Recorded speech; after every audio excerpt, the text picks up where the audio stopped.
شروع اللہ کا نام لے کر جو بڑا مہربان نہایت رحم والا ہے۔ الف لام را، یہ کتاب روشن کی آیتیں ہیں۔ ہم نے اس قرآن کو عربی میں نازل کیا ہے تاکہ تم لوگ سمجھ سکو۔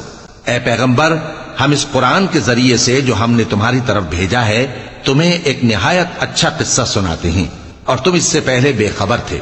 جب یوسف نے اپنے والد سے کہا کہ ابا، میں نے خواب میں 11 ستاروں اور سورج اور چاند کو دیکھا ہے، دیکھتا کیا ہوں کہ وہ مجھے سجدہ کر رہی ہیں۔ انہوں نے کہا کہ بیٹا، اپنے خواب کا ذکر اپنے بھائیوں سے نہ کرنا، نہیں تو وہ تمہارے حق میں کوئی چال چلیں گے۔ کچھ شک نہیں کہ شیطان انسان کا کھلا دشمن ہے، اور اسی طرح اللہ تمہیں برگزیدہ و ممتاز کرے گا اور خواب کی باتوں کی تعبیر کا علم سکھائے گا، اور جس طرح اس نے اپنی نعمت پہلے تمہارے دادا پر دادا ابراہیم اور اسحاق پر پوری کی تھی، اسی طرح تم پر اور اولاد یعقوب پر پوری کرے گا۔ بے شک تمہارا پروردگار سب کچھ جاننے والا ہے، حکمت والا ہے۔